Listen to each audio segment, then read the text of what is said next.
পাকিস্তানের রাওয়ালপিন্ডির একটি সন্ত্রাসবিরোধী আদালত 2023 সালের 9 মের দাঙ্গা ও সহিংসতার মামলায় পাকিস্তান তেহরিক-ই-ইনসাফের 47 জন নেতাকর্মীকে 10 বছর করে কারাদণ্ড দিয়েছেন।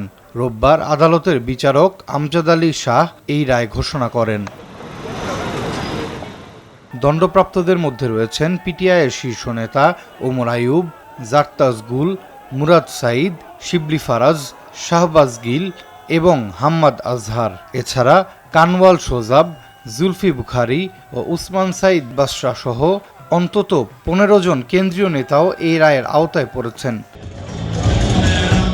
আদালতের পর্যবেক্ষণে বলা হয়েছে, এসব নেতা 9 মের সহিংসতার মূল পরিকল্পনাকারীদের মধ্যে ছিলেন। দাঙ্গার সময় রাওয়ালপিন্ডিতে general headquarters gate, Hamza camp ও আর্মি মিউজিয়াম সহ গুরুত্বপূর্ণ সামরিক স্থাপনায় হামলায় তারা সরাসরি জড়িত ছিলেন। কারাদণ্ডের পাশাপাশি প্রত্যেক আসামিকে 5 লাখ রুপি করে জরিমানা করা হয়েছে। একই সঙ্গে তাদের সম্পত্তি বাজেয়াপ্ত করার নির্দেশও দিয়েছে আদালত। এর আগে মামলার বিভিন্ন শুনানিতে এই 47 জনকেই পলাতক ঘোষণা করা হয়েছিল।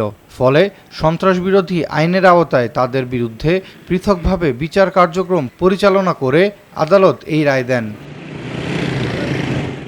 2023 সালের 9 মে পাকিস্তান তেহরিক-ই-ইনসাফের প্রতিষ্ঠাতা ইমরান খানকে গ্রেপ্তারের পর দেশজুড়ে নজিরবিহীন সহিংসতা ছড়িয়ে পড়ে।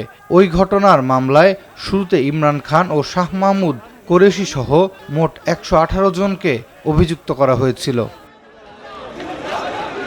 আরাফাত ইয়াসার, RTV।